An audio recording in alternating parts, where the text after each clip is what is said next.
If you're not willing to go in there and face yourself, you're not gonna find anything. You're gonna live right here on surface, man, right here on surface.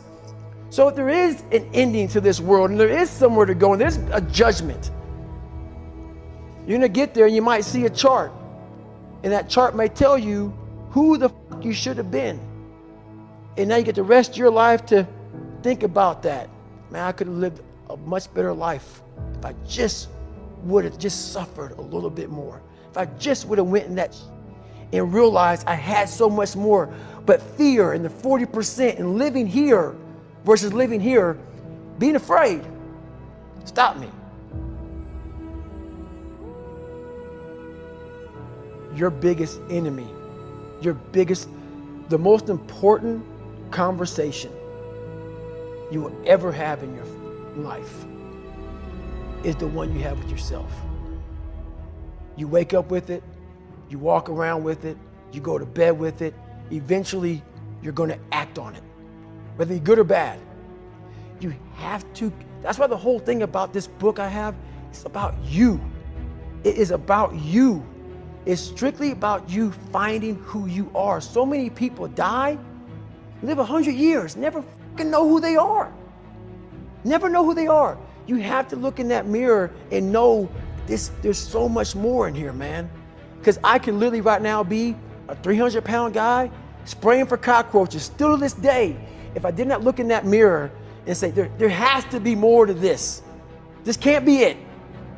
And then willing to go into it, dive deep into it, and give all I have to find it. So that's what all that's about. Let's say there's 10 people in this room, and we're all mediocre. But I'm the best of the mediocre people. I now think I'm great. I'm great. We surround ourselves around people that make us feel great. They tell us what we want to hear. The second we put ourselves amongst the uncommon people, we don't like that feeling, that challenging feeling of that person who's waking up at 3:30 in the morning and say, hey, push your on, we're going for a run. We don't like that challenge. We like that person who says, hey, you know, man, I don't feel good today, man. And they say, oh, it's okay, brother. We'll take a day off, man. We'll get a pizza and watch the game. We like that. We love that feeling. Why? Because you understand, man, we're good, bro. We don't want that motherfuckers like this. Hey, man, no, bro. Get your fucking shit on, man. Stop being a punk. We don't want that in our lives. We don't want that person who's constantly challenging our weaknesses. We want that person who's constantly, making us feel nice and good and secure in ours. That's the mediocrity of life. We want to be the best amongst the average people. People wonder, how do you stay hungry all the time? Because after I accomplish something, I don't sit back like a lot of guys who graduate buds, graduate this, graduate that. They get comfortable. They wonder why I'm getting weak, man. I don't know, I lost my edge. What's going on? Because once you hit the top of the fucking mountain, guess what happened? I'm good. I'm good, so you wonder why you're falling down now. Because once you reach the top of the mountain, you got to build another one. That's mediocrity. There's a lot of people in mediocrity who have a nice resume, but they're one-timers, man. They hit a one-time deal, they busted it open, got a lot of money, but they're good. You're mediocre now, man. What are you fucking doing today, tomorrow, the next fucking day? That's why I don't listen to theorists. I don't listen to all that bullshit. I listen to a motherfucker who's like this, man. What's wrong, man? I'm fucking tired, dude. Why are you tired? Because tomorrow, I gotta do the fucking shit again, man. Whatever it is that made me fucking nauseous and sick to my stomach, it made me hurt. There's no ending.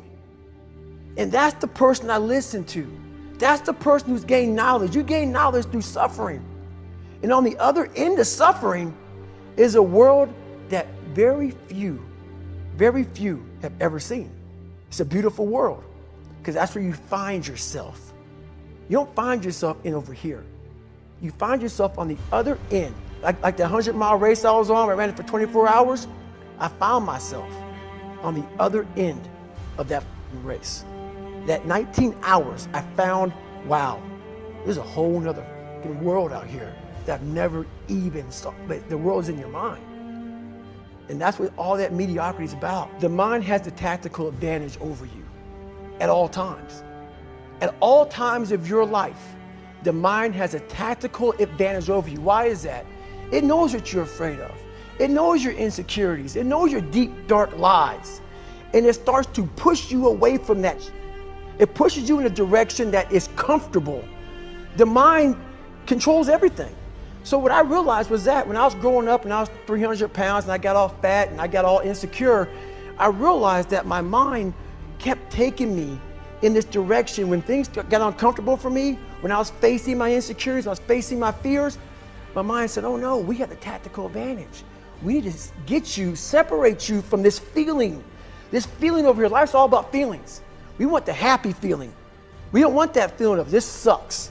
If in that moment, you can answer those up questions and you are now in charge of your brain versus your brain ruling you, that's where all that stuff comes from. So the 40% rule is all of that. You get to 40%, your brain says, we're done. Let's roll, man. This is starting to get painful. This is uncomfortable. So you sit down. You have to figure out ways, and everybody's different. That's how the book kind of talks about, like we all have these things about, 5 steps to this and 4 steps to this. It's a lot more than that. That's all bullshit. It's a practice that you have to, it's a habit. So if you know that at 40%, I'm feeling pain. At 40%, I'm feeling pain. That's where the 40% rule kicks in. Now it starts. Okay, I'm feeling pain. My mind's saying all this to me. It's saying, get out of here, run, flee. The fight or flight kicks in. Okay, we're done. We're not good enough. It starts telling you all these things. You start to believe it because the mind controls all. This is the time where you have to gain control back of your mind. It's okay. Let me see if I can go 45%. And once you start giving yourself more and more hope and start realizing, okay, the mind starts to be, okay, what are you doing? We're supposed to be going right and you're going left. You start then controlling your mind.